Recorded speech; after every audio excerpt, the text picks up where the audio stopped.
Hi everyone, I am Divya Shrotriya and आज हम बात करने वाले हैं सी प्लस प्लस के पार्ट 2 के बारे में। इसके पहले हमने कुछ और वीडियोस बनाया था लाइक सी प्लस प्लस के एमसीक्यूज पार्ट 1 में। सो अगर आपने वो नहीं देखे हैं तो आप उसको पहले देख सकते हैं।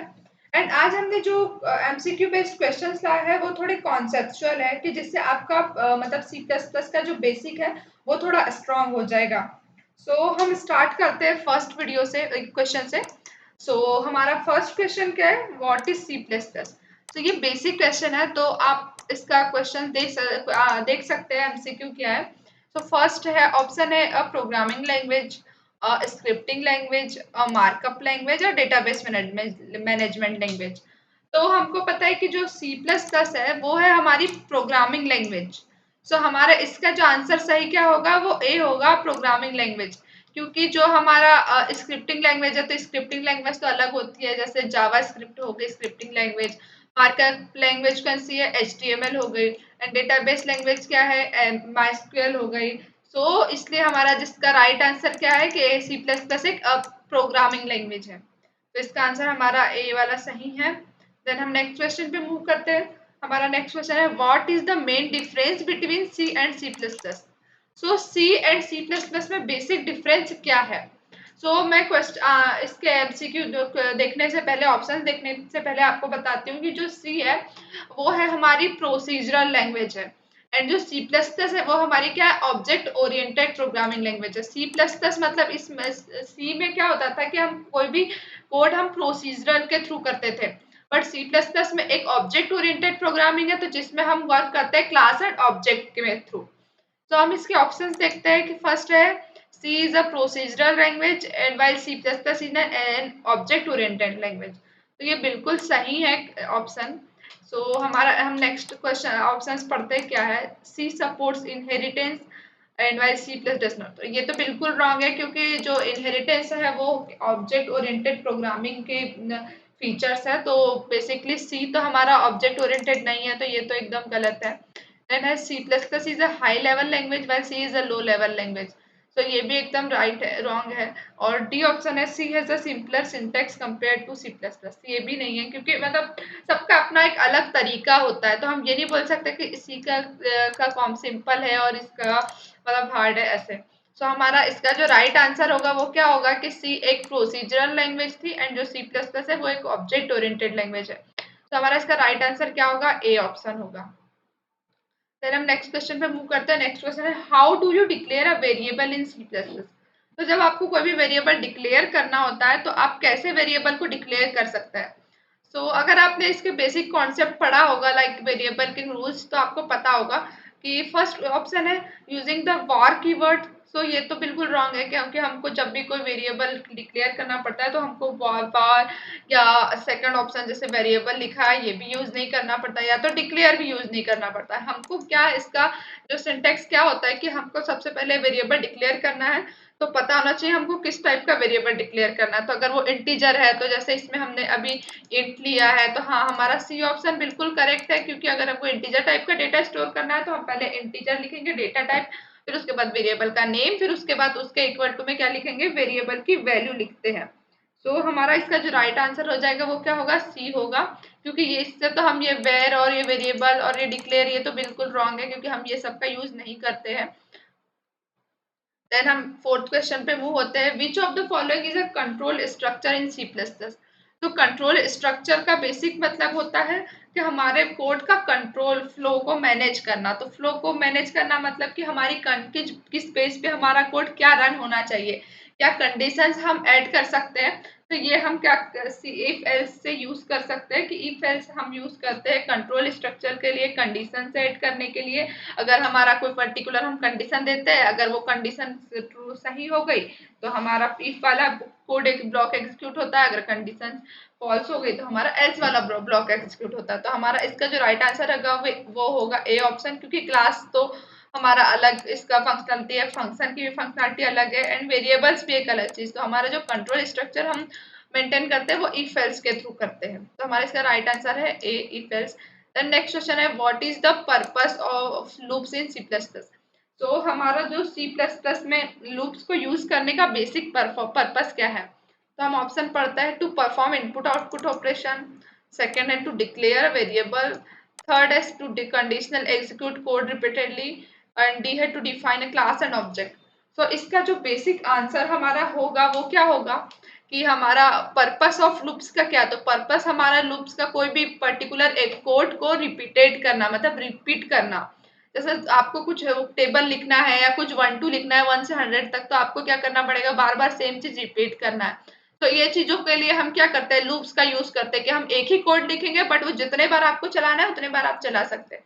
तो हमारा इसका जो राइट आंसर होगा वो क्या होगा, सी। सो अगर आप भी मेरे साथ ये क्वेश्चंस अभी देख रहे हैं एंड अगर आप आपका आंसर भी देना चाहते हैं, लाइक मैंने अभी इसका आंसर हाइड किया हुआ है, सो आप भी क्वेश्चन पढ़ के मेरे साथ कमेंट सेक्शन में आपके आंसर्स लिख सकते हैं कि आपको क्या आंसर इसका सही लगता है। तो ऐसे आप सारे क्वेश्चन के आंसर भी दे सकते हैं कमेंट सेक्शन में, लाइक ऐसे लिख के कि फर्स्ट का ये आंसर है, सेकंड का ये, थर्ड का ये, तो इस टाइप से अगर दे सकते हैं अगर आपको। देन हम नेक्स्ट क्वेश्चन पे मूव होते हैं कि 6 है, how do you access elements in an array in C plus plus. So हम कोई भी एलिमेंट को कैसे एक्सेस कर सकते हैं सी प्लस प्लस में, एरेस को। तो एरेस बेसिकली हम क्यों यूज करते हैं, हम डेटा को स्टोर करने के लिए यूज करते हैं, सेम टाइप के डेटा को स्टोर करने के लिए एरे यूज करते हैं। तो बेसिकली हमने प्रीवियस वीडियो में भी देखा था कि हमको कोई भी पर्टिकुलर एरे से डेटा एक्सेस करना होता है तो हम काय के थ्रू करते थे। सो डॉट के थ्रू तो हम बिल्कुल डेटा एक्सेस नहीं करते हैं।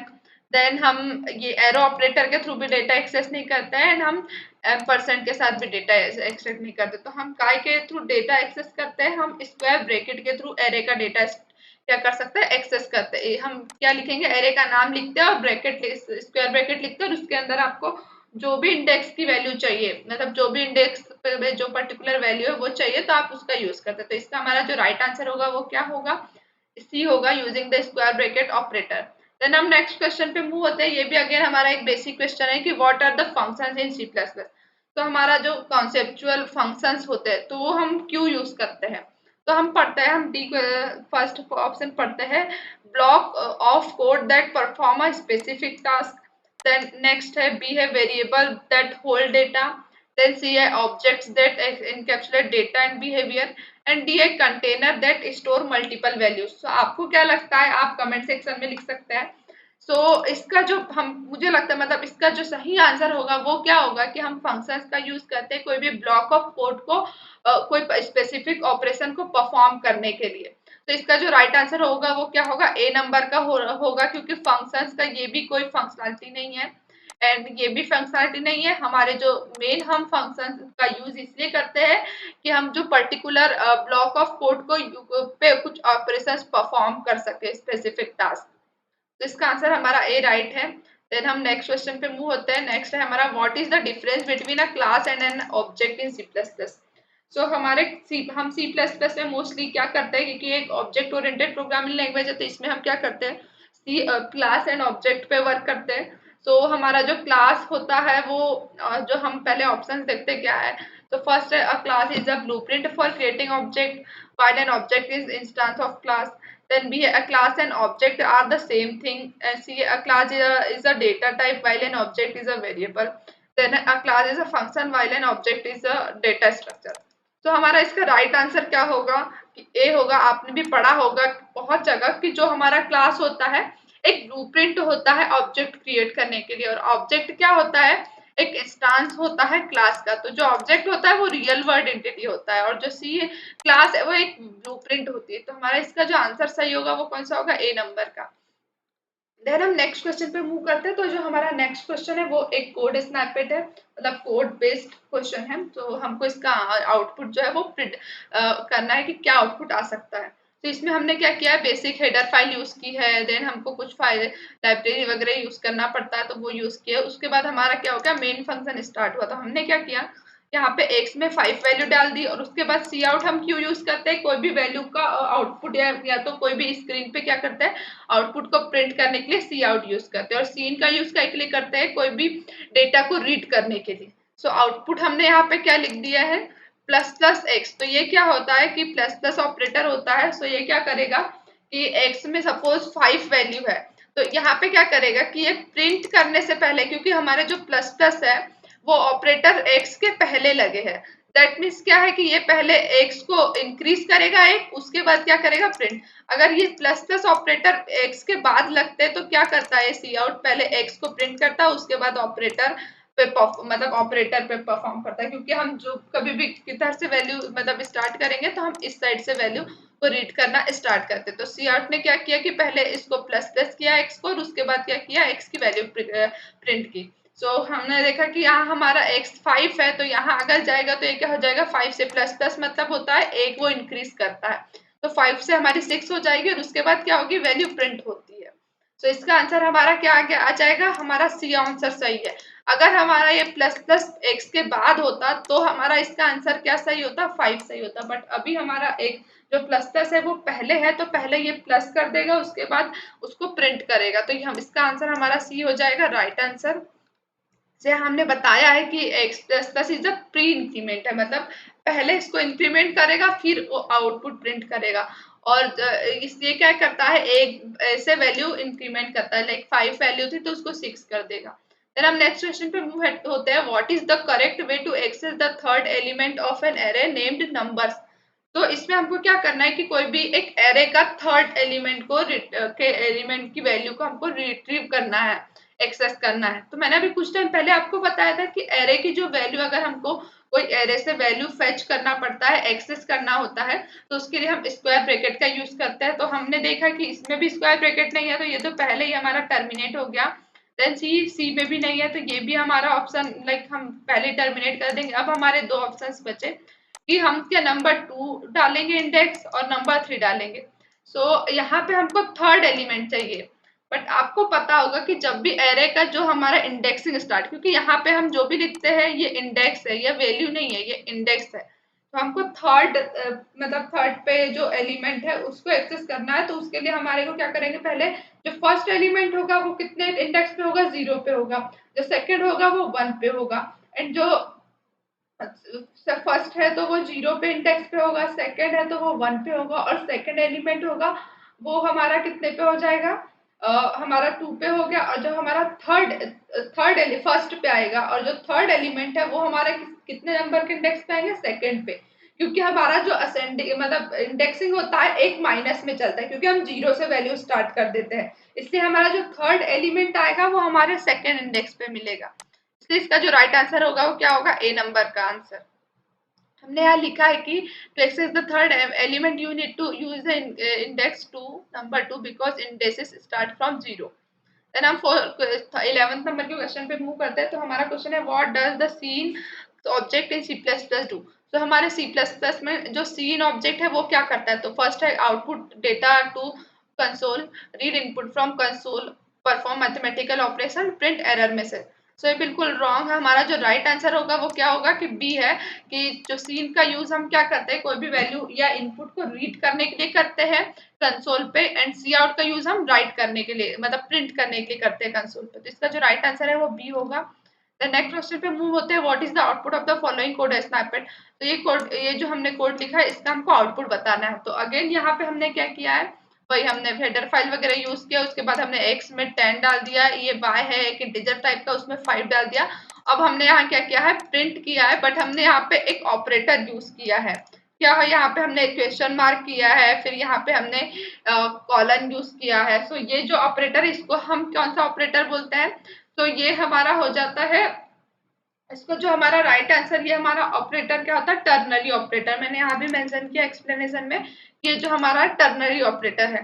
तो टर्नरी ऑपरेटर क्या करता है कि जैसे यहाँ पे कुछ कंडीशंस हम डालते हैं, अगर ये कंडीशन ट्रू हो जाती तो हमारा क्या होता है, जो ये पहला ब्लॉक रहेगा, मतलब पहला ब्लॉक ये कॉलन के पहले का जो रहेगा ना वो एग्जीक्यूट होता है।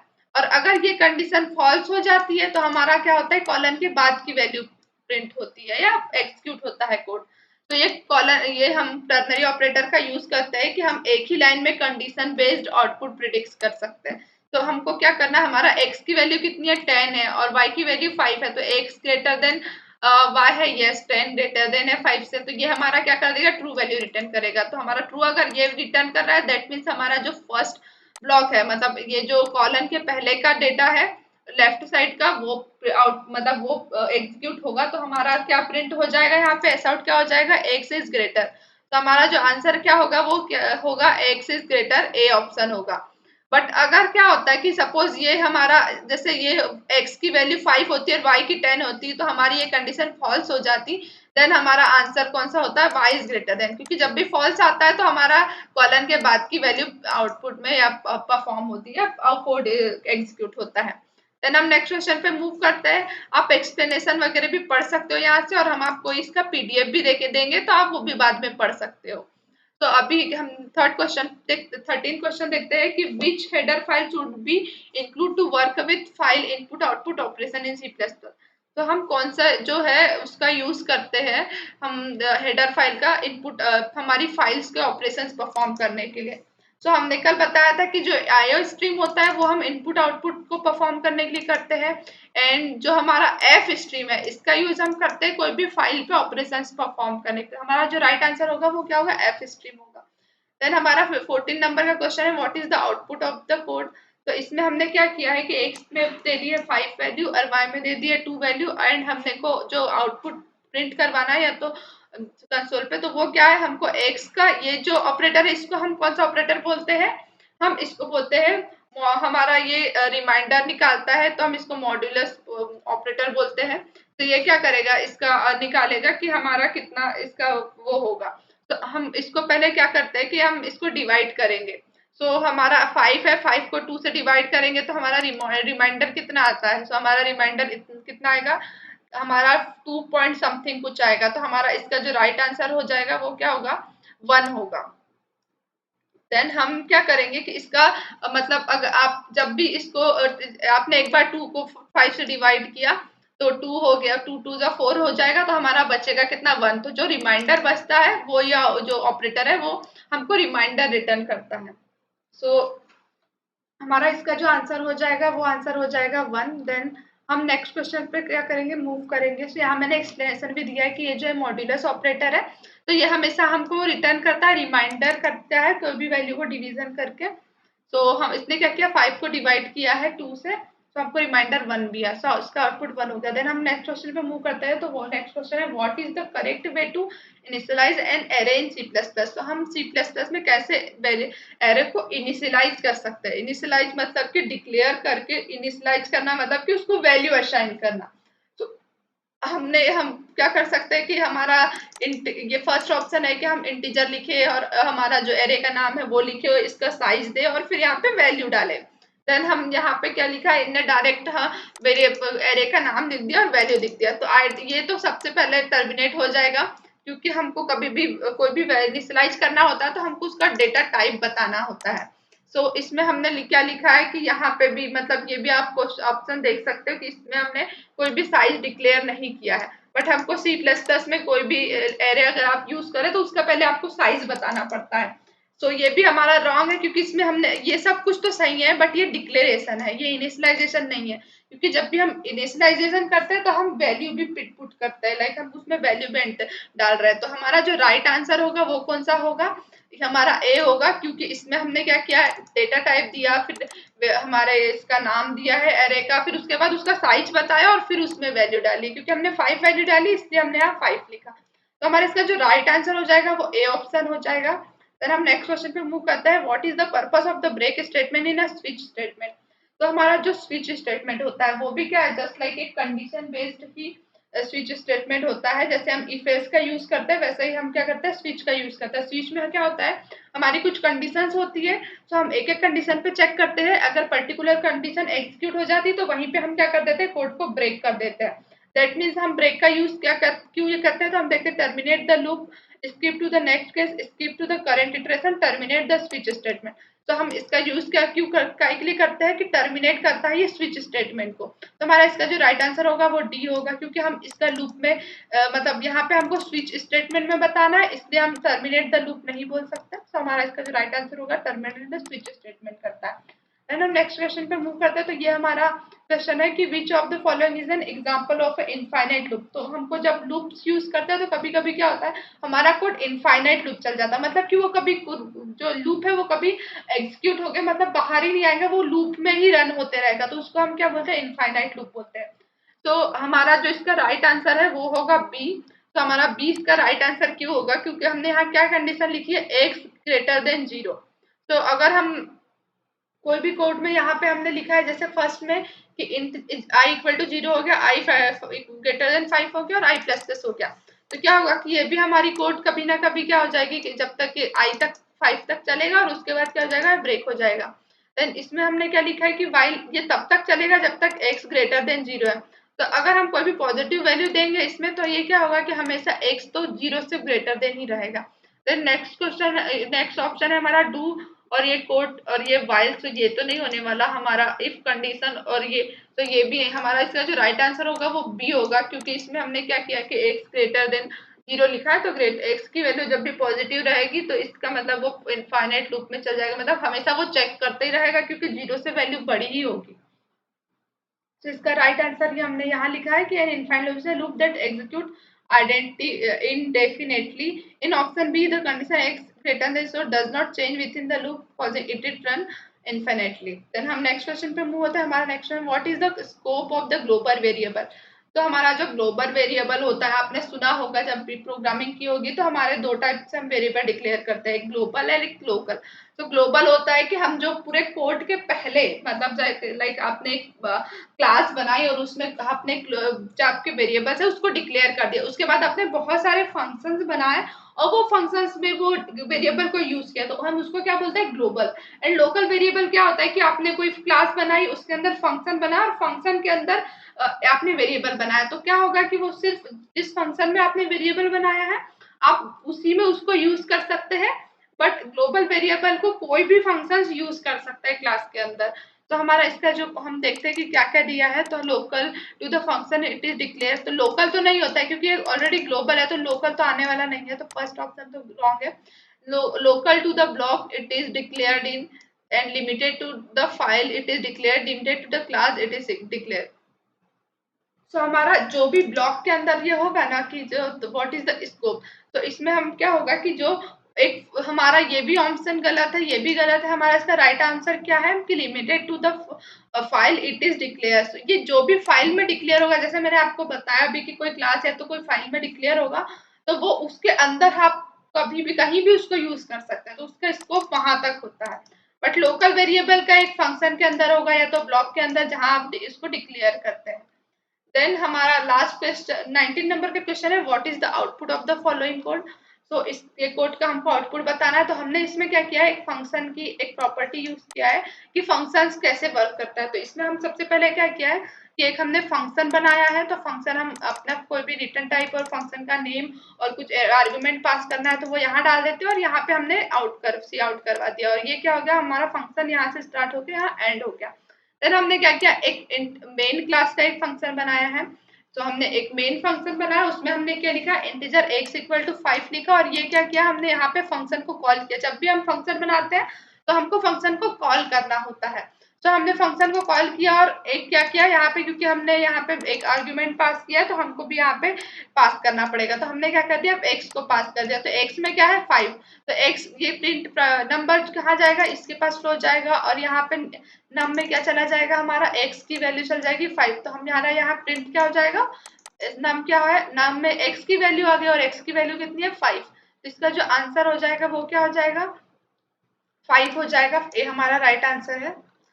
देन हम लास्ट क्वेश्चन पे मूव करते हैं। सो लास्ट क्वेश्चन है हमारा, what is the purpose of this pointer in C plus plus.